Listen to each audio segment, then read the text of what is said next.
এইটো ৰুটিন ৱাৰ্কৰ নিচিনাই U P পাৰ্টিটো চলি আছিলে।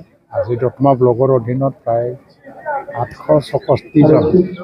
ইয়াৰ মাজত বি পি এফৰ পৰা বহুত কেইজন আছে আৰু অন্য দলৰ পৰাও আছে অলপ, আৰু কিছুমান হয়তো কোনো দলৰ লগত জড়িত নাছিলে, মাজত আছিলে।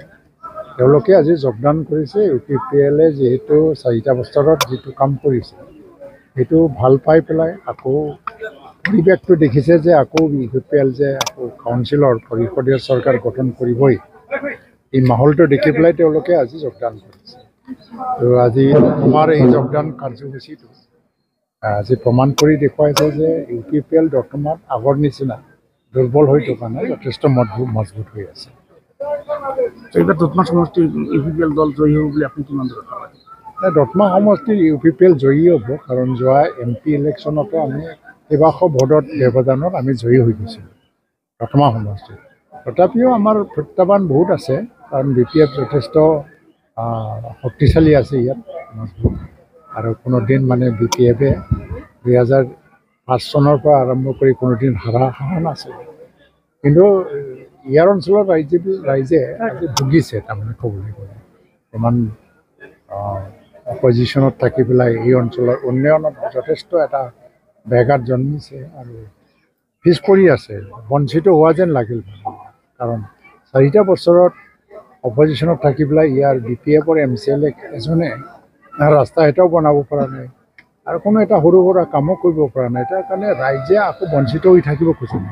দতমা বিচাৰে শাসনৰ লগতে এটা অংশীদাৰ হৈ পেলাই আকৌ দতমাৰ উন্নতি কৰিব পাৰে। দতমাটো থুলুঙা পৰি আছে বডোফা উপেন্দ্ৰনাথ ব্ৰহ্মৰ যিটো সমাধিস্থল, আৰু এইটো মুখ্যমন্ত্ৰীয়ে অলৰেডি এটা ঘোষণা কৰিলে যে ৰাজ্যিক সমাধি হিচাপে নিৰ্মাণ কৰা হ'ব।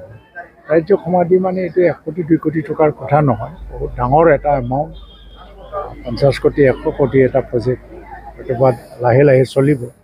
আৰু এইটো সম্পূৰ্ণ হোৱাৰ পিছত এটা পৰ্যটন আহি যাব। ইয়াত পৰ্যটন অহাৰ লগে লগে ইয়াত যিসকল বেকাৰ ল'ৰা ছোৱালী আছে তেওঁলোকে অৰ্থনৈতিকভাৱে লাভান্বিত হ'ব, সকলো দিশত লাভান্বিত হ'ব। আনফালেদি ইয়াত আন্তঃগাঁথনিৰ পৰা আৰম্ভ কৰি সকলো দিশত উন্নতি লাগে, চেণ্টাৰ অফ এক্সেলেঞ্চ হ'বলৈ গৈ আছে। আজি অসমত স্কিল ইউনিভাৰ্চিটি আছে, স্কিল কলেজবিলাক আছে, নাৰ্ছিঙৰ পৰা লেবৰেটৰী এণ্ড টেকনিচিয়ান বা আমাৰ হস্পিটেলতে বহুতখিনি দিশত টেকনিচিয়ানৰ প্ৰয়োজন হয়। এনেকৈ এইটো আমাৰ যথেষ্ট সহায়ক। মই আশা কৰিছোঁ ছেকেণ্ড ইনিংছ কৰিব। এইটো ফেক্টৰ নহয়, যোৱা MP ইলেকশ্যনত আমি মনোৰঞ্জনক পোৱা নাছিলোঁ। তেওঁ আছে 2020 চনত আৰু 2021 চনত হাৰাৰ পিছত ইউ পি পি এলৰ যোগাযোগে নাই। আৰু তেওঁ যোৱা MP ইলেকশ্যনত 2024 চনত এতিয়াও তেখেতক আমি পোৱা নাই, তেওঁ অবিহনে আমি